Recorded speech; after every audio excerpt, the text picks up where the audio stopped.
ഫ്രണ്ടി package ചരിത്ര വഴികളിലൂടെ brought you by ഫ്രണ്ടി package ഉപയോഗിക്കൂ. സൗദിയിൽ നിന്ന് നാട്ടിലേക്ക് വിളിക്കൂ. 8 റിയാൽ, 17 റിയാൽ, 43 റിയാൽ പാക്കേജുകൾ.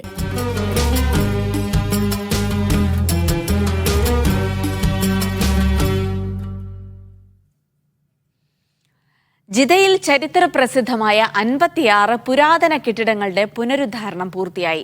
500 വർഷത്തിലധികം പഴക്കമുള്ള കെട്ടിടങ്ങളും ഇതിലുണ്ട്. ചരിത്ര പൈതൃക സംരക്ഷണത്തിന്റെ ഭാഗമായി കിരീടാവകാശിയുടെ പ്രത്യേക നിർദ്ദേശപ്രകാരമായിരുന്നു പുനരുദ്ധാരണ പദ്ധതി.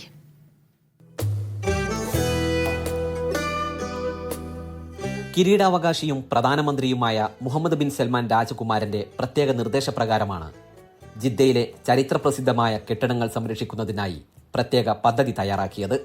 പദ്ധതിയുടെ ഭാഗമായി ഇതുവരെ ബലദിലുള്ള 56 പുരാതന കെട്ടിടങ്ങളുടെ ബലപ്പെടുത്തലും പുനരുദ്ധാരണവും പൂർത്തിയായതായി സാംസ്കാരിക മന്ത്രാലയത്തിന് കീഴിലെ ജിദ്ദ ഹിസ്റ്റോറിക് പ്രോഗ്രാം അറിയിച്ചു. കിരീടാവകാശിയുടെ സ്വകാര്യ ചെലവിൽ നിന്ന് ഇതിനായി 50 മില്യൺ റിയാൽ പ്രഖ്യാപിച്ചിരുന്നു. രാജ്യത്തിന്റെ സമ്പന്നമായ ചരിത്രവും പൈതൃകവും സംരക്ഷിക്കുന്നതിന്റെ ഭാഗമായാണ് പുരാതന കെട്ടിടങ്ങൾ സംരക്ഷിക്കുന്നത്.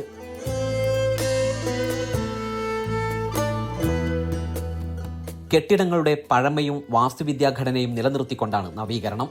600-ലധികം പുരാതന കെട്ടിടങ്ങളും ചരിത്രപ്രസിദ്ധമായ 36 പള്ളികളും 5 പ്രധാന ചരിത്ര സൂക്കുകളും ജിദ്ദയിലുണ്ട്. ഇതിൽ 500 വർഷത്തിലധികം പഴക്കമുള്ള ജിദ്ദയിലെ ചില കുടുംബങ്ങളുടെ കെട്ടിടങ്ങളും ഉൾപ്പെടും.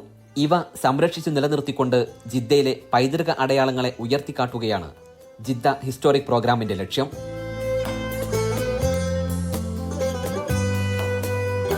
ഇടനാഴികളും ചത്വരങ്ങളും നിറഞ്ഞ പഴയകാല പ്രൗഢി വിളിച്ചോതുന്ന നിരവധി കാഴ്ചകൾ ബലദിലേക്ക് സഞ്ചാരികളെ ആകർഷിക്കുന്നു. ചരിത്ര സ്ഥലങ്ങളും പഴയകാല ഹജ്ജ് തീർത്ഥാടകരുടെ പ്രധാന പാതയായിരുന്ന കടൽ തീരങ്ങളും പുനർനിർമ്മിക്കാനും പദ്ധതിയുണ്ട്. ഇസ്ലാമിന്റെ ആരംഭകാലം മുതലുള്ള ഹജ്ജിന്റെ മഹത്തായ ചരിത്രങ്ങൾ സന്ദർശകർക്ക് വിവരിച്ചു കൊടുക്കുന്നതിന് വേണ്ടിയാണിത്. 5 പ്രധാന കമ്പനികൾക്കാണ് കെട്ടിടങ്ങളുടെ പുനരുദ്ധാരണത്തിനുള്ള ചുമതല. 2021 ജിദ്ദയിലെ ചരിത്ര പുരാതന കെട്ടിടങ്ങളുടെ സംരക്ഷണത്തിനായി കിരീടാവകാശി പ്രത്യേക പദ്ധതി പ്രഖ്യാപിച്ചത്. Gafoor Kondotty, media 1, Jeddah.